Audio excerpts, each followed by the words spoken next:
Olá, sétimo ano! Sou Adriana Pires, professora da Rede Estadual de Ensino do Rio de Janeiro. E aí, tudo bem com vocês? Espero que sim! Hoje, na nossa primeira videoaula de português, vamos falar sobre alguns gêneros textuais. Ih, prof, esse papo de texto deve ser tudo complicado. Nada disso. Vocês vão ver que não é difícil como parece. Sem mais delongas, vamos começar com o seguinte pensamento. Bom de papo não é o que fala muito, mas é o que tem o que falar. O que vocês acham? Essa afirmação é verdadeira? Bom, essa frase quer dizer que falar bem é saber falar, é ter uma fala consistente, com propriedade. Mas o que isso tem a ver com a nossa aula? Tudo, pois estamos falando do gênero textual editorial. O editorial pertence ao grupo de textos argumentativos, ou seja, aqueles que têm a finalidade de convencer o leitor a partir de argumentos consistentes.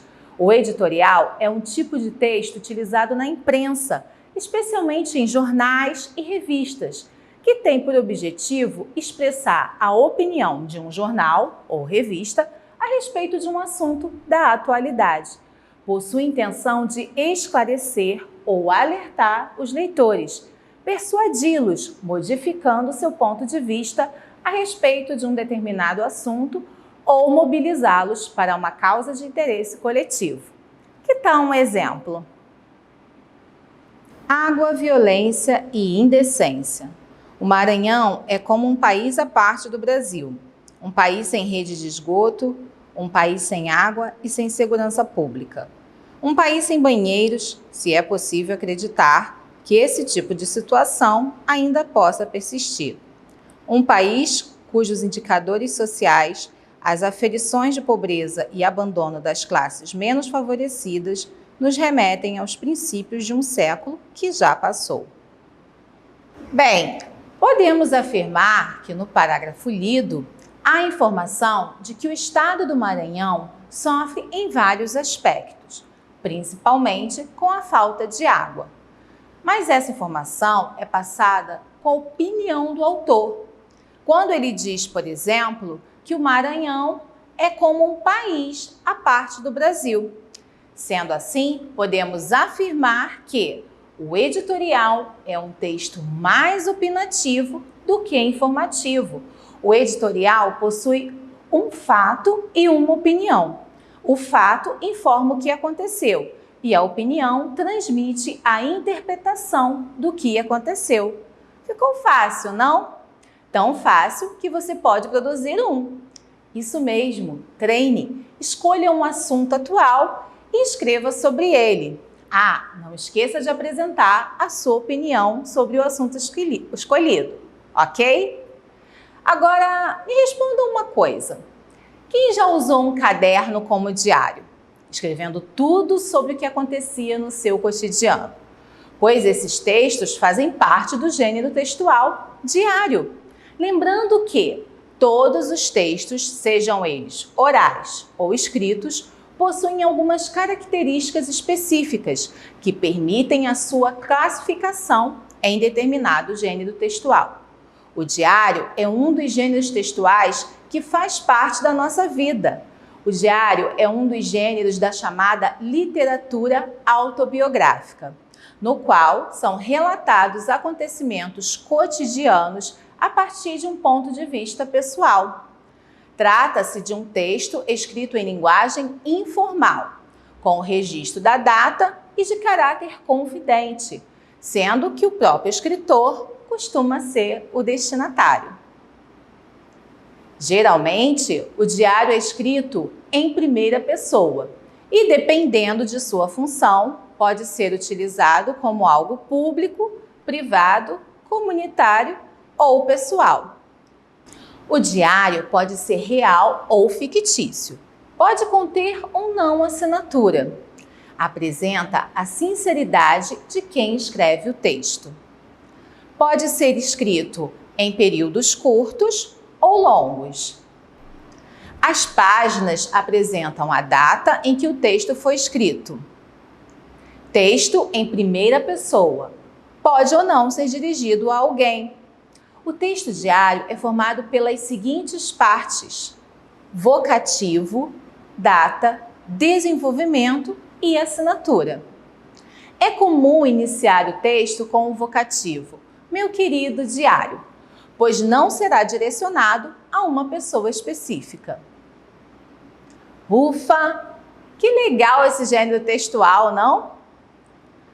Vamos ver um exemplo? Querido diário, mamãe deu aquela ordem de novo. Já pra cama, mocinha. Desliga a televisão. Eu não concordo com essa mania dos pais de quererem comandar os horários dos filhos dormirem. Ela diz que é porque eu estudo cedo e se for dormir tarde, posso perder a hora. Conversa de mãe. Eu nunca cheguei atrasada na escola. Além disso, sou muito responsável e não é todo dia que eu quero dormir tarde. Mas minha mãe é dura na queda. Ela tem argumento para tudo. Diz que quando eu durmo tarde, acordo mal-humorada. Tomo café correndo e acabo ficando com sono na escola. E tem mais. Diz que toda criança tem necessidade de pelo menos 8 horas de sono para recuperar o corpo e crescer. E ainda fala, dormir bem é bom para a memória. Queridíssimo diário, eu tenho culpa se passo um montão de programas legais depois das 10? Na minha opinião, os pais deveriam deixar os filhos se responsabilizarem mais pelas suas vidas. Seria bom se eles parassem de pensar que a gente é grande para umas coisas e pequena para outras. Boa noite. E aí?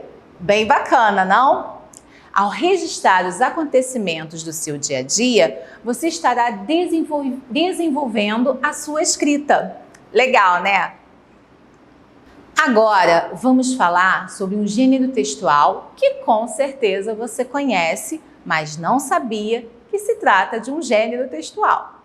O blog, isso mesmo, representado por uma página da internet, na qual o blogueiro, a pessoa que escreve, registra suas ideias, sentimentos, fatos ligados à vida pessoal, expõe algum trabalho realizado, como por exemplo, sua professora pode possuir um blog e nele divulgar todos os seus trabalhos.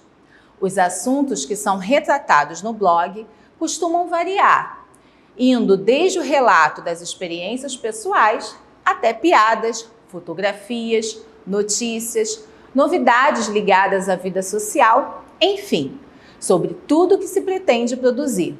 Alguns blogs deixam de ser pessoais e passam a ser comunitários, revelando assim as experiências de um grupo de pessoas. É como se você e todos os craques de futebol de sua escola resolvessem criar um. Já imaginou como seria interessante? Caso isso aconteça, todas as pessoas que acessarem terão a oportunidade de conhecer as novidades e até fazer comentários sobre o assunto. Que tal vermos um blog?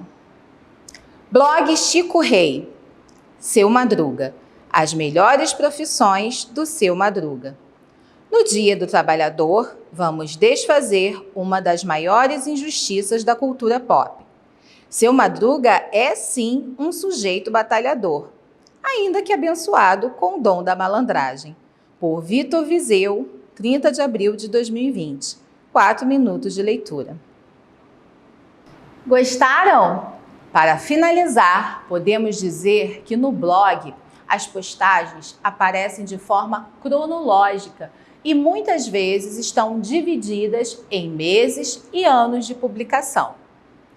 A pessoa ou grupo que pretende criar o blog pode personalizar o ambiente virtual conforme sua finalidade.